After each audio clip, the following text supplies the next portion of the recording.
Hello everyone, it's SKFC back here with another video. We're going to be talking about Manchester City. Specifically, we're going to be talking about one Savinho. City were able to overcome Club Brugge to make it into the playoff round of the UCL. And we're going to take a look at how Savinho played a pivotal role in doing that. So the problem with City in the first half for me, I think, mainly had to do with their lineup. So I don't know if you can see here.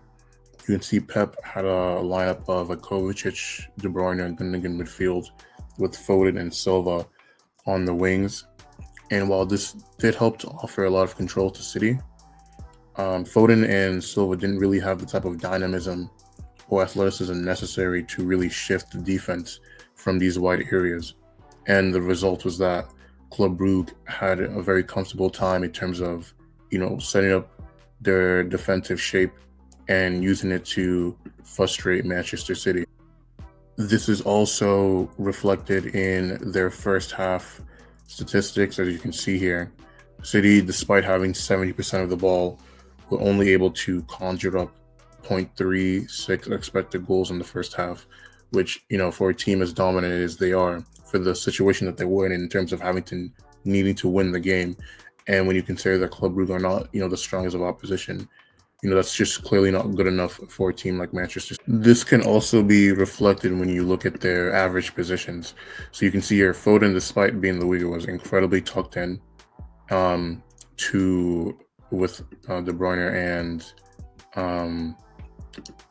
Erling Haaland, as well as Gundogan. So it kind of made it very easy again, because if you look at how narrow they are, a lot of their threats in the first half came from Vodio overlapping on this side of the field, as well as Nunez underlapping with Bernardo Silva. But, of course, Nunez and Vodio are not exactly 1v1 threats that, a player like a Doku or a Savinho is.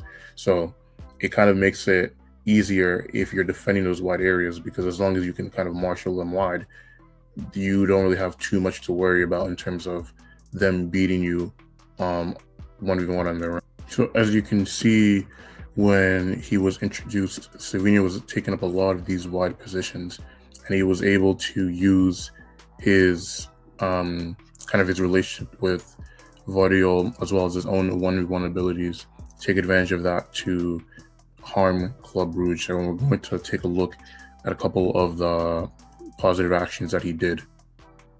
So this was on the build-up for the first goal, and you can kind of see here already, he's getting to receive the ball from Vodio, and he already has just one man to take on in this Brugge defender over here. So, when you kind of look at when he receives it, you can already tell he's looking, and the first thing that he's thinking of is he going to go down the byline? Is he going to cut inside? He's thinking about this defender is over here. And Vodio, also, who, he believes in his 1v1 ability, is looking to take up space, to see what he can create for him instead of, coming close and trying to basically hold his hand in a sense. So you see here, Vodio is able to literally shift his body weight and just takes out that defender right away. So now what he's basically done is create a sort of 2v1 with this defender, because now this defender doesn't know should he track Vodio's run, or should he, go to meet Vodio, and he's kind of stuck in two minds about it. And Savinho is able to, kind of after shifting his way, is able to make a proper play on the ball. And this defender, because he's caught in two minds as to what to do, he chooses the worst option of all, which is doing nothing. And Savinho was able to play in Vodio, and of course, this is how City were able to score the own goal that helped put them in the lead for the game. So that literally came from Savinho's play fully.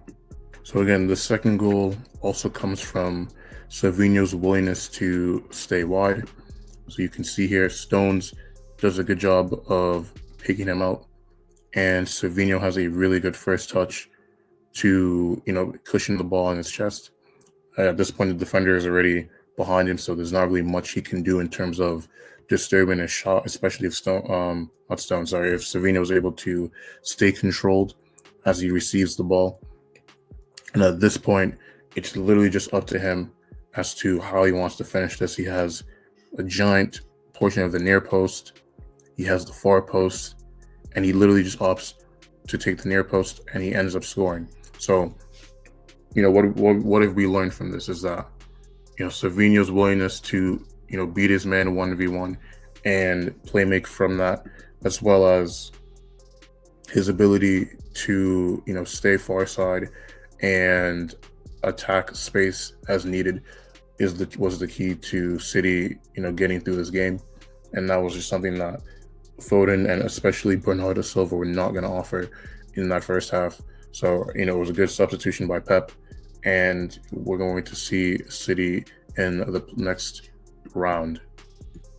So if you enjoyed this video, please give it a like, subscribe to the channel. I'm going to be making more videos just like this.